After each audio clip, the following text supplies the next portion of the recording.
Just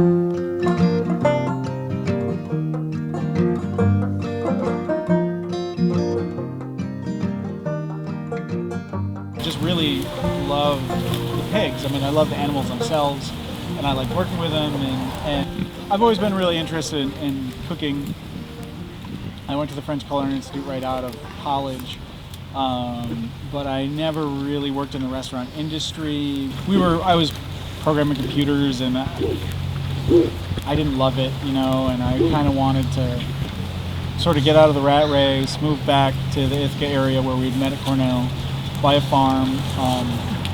We were friends. We used to go to group therapy together. At bars all the time. we were just like friends. We didn't actually start dating until later, when both of us, for entirely separate reasons, had moved to New York City. Yeah. So we were still sort of in the same circle of friends, and then yeah.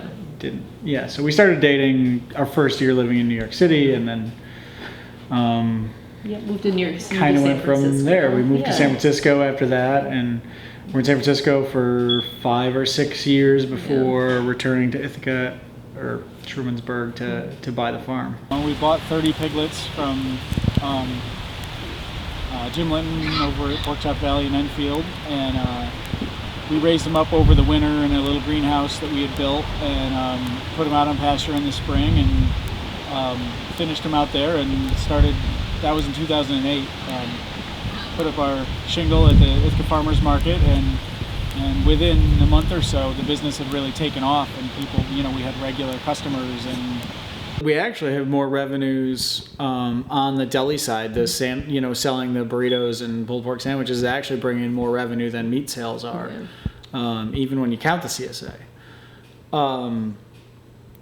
That's not necessarily something we expected. We thought that adding coffee and sandwiches would really help with the overhead, so we could really have our meat case is what we wanted to do. And then the sandwich thing, and has just really taken off all the prepared food. So that's great because we'll feed people lots of different ways, And the customer favorite, I think, is pulled pork.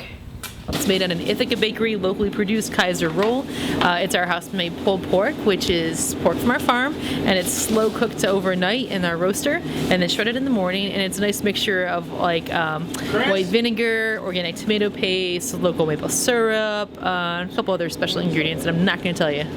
We're already making all of the pulled pork that we can. We were out today. And all of the carnita. We ran out of pulled pork today, and we can't.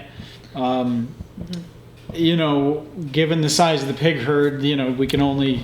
It takes a long time to grow the herd and grow out the next group of pigs, and so much as I might like to do dinner right now, I don't have that much to sell, and the financials are very challenging. It's incredibly expensive to start a farm.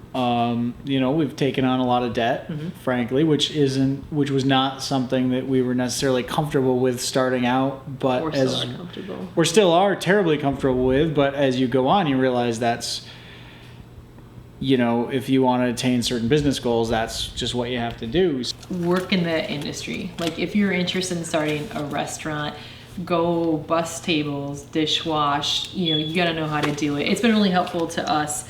I think we could have cut out a lot of pain and learning curve and expense if he and I had known enough at that point to maybe intern at a pastured pig farm for a year, or or some sort of level of farming where we could have learned how to put fences and the right kind of fences and some of these infrastructure choices. You have to really figure out what are the core things that are really driving the business, and how do I focus on those things and drive those things forward and ignore the other stuff. Learn to say no.